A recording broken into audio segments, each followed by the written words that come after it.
into Saltwater Saturdays, where your soul never thirsts. My name is Beauty N Barzz, for those you don't know. And today, for Saltwater Saturday, I will just be speaking. I will just be reflecting on some things and just doing a word. Just thanking God and just being grateful for this lifetime, this day, and this moment. So right now, today, I'm on the top of a mountain. For you that don't know, I love to hike. I love nature. I love being one with nature, getting in nature, being a part of nature. Nature is beautiful to me. So as I'm sitting here, earlier today I was listening to the versus little battle that people have been having, and for the one I was listening to the Jill Scott versus Erykah Badu. Listening to that versus battle just made me really appreciate who I am. It made me really reflect on who I am, who God created me to be. I'm a poet by nature. I am poetry. Everything poetry is me. I love music, but I love the little things of music. You know, the rhythms, the beats, the tempo changes, all of that. I love that. Like, I'll literally be listening to a song and the beat will change and it'll just do something to me. And my husband like, why do you love that little part so much? And I'm like, I don't know. It's just something that's engraved in me. Music and poetry, it just makes up my very being and who I am as a person. And just being in nature right now is making me really reflect on that. I love poetry. I love music. I'm like in love with it. I am it. Like literally. And sometimes we don't take time to be thankful for the little things. Thankful for the gifts that God crafted us with. Thankful for who we are as people. So right now, I'm just taking time to thank God, and I'm just asking you guys that watch me every Saturday, that watch me every week, to really reflect on who you are. Even with talking to people, it's been different. I'm going to go into that a little more. I'm going to talk to y'all while I'm going down this mountain, so forgive me if I get a little short-winded. Lately, I've been talking to people, and it's been a different kind of speech. It's been a different kind of language. I've been asking people, are you living or are you existing? Are you living or are you existing? When we are brought up, coming up, we're taught to go to school, get an education. And I'm not saying going to school and getting an education is bad, because I'm in school myself. But we're taught, go to school, get an education, get a job, and exist, pretty much. We're not taught to seek after your purpose, to really reflect on who you are, to reflect on what God blessed you with. It's something that you were brought and created in this world to do. Everybody has a God-given purpose. There is something that you could do better than anybody in this world. Or maybe somebody has the same gift as you, but nobody does it like you. But a lot of us aren't taught to seek after our purpose.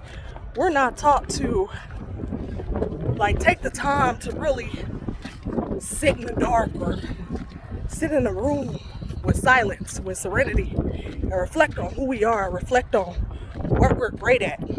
Go throughout life existing instead of living. And I spent a lot of years doing that. I barely really figured out who I am. It's probably been about 2 to 3 years. And other than that, I would get jobs and would end up quitting, wouldn't have a passion for them at all, and would wonder why. I just couldn't stay at a job. I would job hop around. And I would be like, dang, or I would lose the job, and I'd be like, dang, God, I thought that this was for me. This was really something I was feeling. Knowing deep down inside I was miserable, because every day that I would punch that clock, I would have that feeling of misery, like something was missing inside of me, like this ain't meant for me, but I'm gonna make myself love it because this is where I am now. You may know, or some of you may not know, I've been writing poetry since I was 5 years old. In kindergarten, that's when I really discovered that I had a love for poetry. That's when I realized who I was in this world. And I've been writing poetry ever since, like going through times where I was sad, I was mad, I was frustrated. When I felt like people didn't understand me, I would write. And everybody has their different poetic patterns.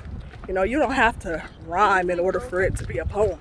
Everybody has their own style. Everybody has their own flow. So I'm not knocking nobody that writes without rhyming. But for me, that's what makes poetry make sense for me. So I realized that I had a gift. I entered into a poetry contest, won. There's been many things that I've done that I'm great at, like editing, putting together little skits, little funny things. And I've wowed myself with some of the things that I've been able to do, but nothing has given me that love and that desire and that passion and that push like poetry. It's something that you could do better than anyone else in this world. Something that just gives you that drive and that fire within. And that is your God-given gift. There is something that just lights you up inside. I know people that do makeup and it lights them up inside. I know people that are just meant to be a pastor or a preacher or a teacher, and it just gives them something inside that nothing else in this world can give them. And that's how I feel about poetry. Nothing in this world can make me feel like poetry. I love my husband, I love my kids, but they don't give me those bumps on my arm, those goosebumps like poetry does, like music does. I could listen to a song and just want to jump out of my skin, and I know a lot of people have that experience, but it's something about it that, like, even the littlest beat or the littlest tempo, it just makes me feel like I could fly. So I am saying this to say, people, we spend so much time existing. We spend so much time worrying. That's why there's so much mental illness in this world. People worry too much. People fear too much. Fear is not of God.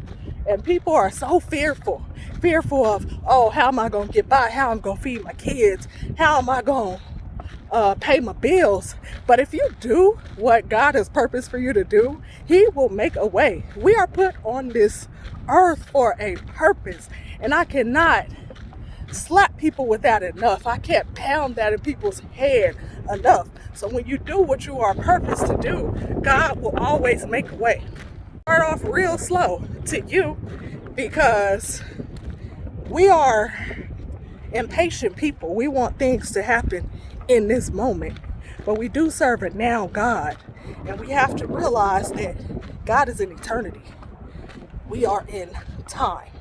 So everything for God is now, and we feel like it's forever, like it's taking forever for this to happen. But if you do it the way that it's laid out for you to do, it's gonna happen. I say all of this to say, stop working for a man and work for the man. Okay? Stop working for another man and work for the man. And when I say the man, I'm talking about God. But we are all one with God. We are all one with God. Some of us choose to be one with the devil. I mean, that's not my fault. That's on you. But I'm saying that we can all be one with the God that exists within us. And it's a beautiful life when you really are serving the purpose that you're destined to serve, when you're fulfilling the things that you are destined to fulfill. So, man, I love me some Jill Scott. I love me some Erykah Badu. Erykah Badu, she is a unique soul. She really is. Jill Scott, she's a beautiful soul. Everything that she is, it just shines throughout her face, throughout her smile. And just listening to them and who they are just did something to me, like literally. And just being out here in nature, it always does something to me. I'm done with my hike. I usually do 2 times, 1 up, 1 down, 1 up, 1 down, but I've been doing a lot of legs, so my leg is not being one with me right now. But anyway, guys, thank you so much for tuning in. Thank you so much for your support. Thank you so much for supporting the vision of Soul Water Saturdays. I just wanted to come to you guys with that quick word.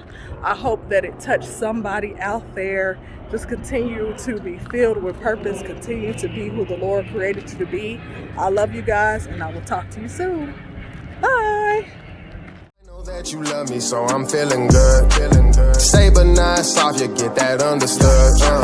God got me doing things I never would.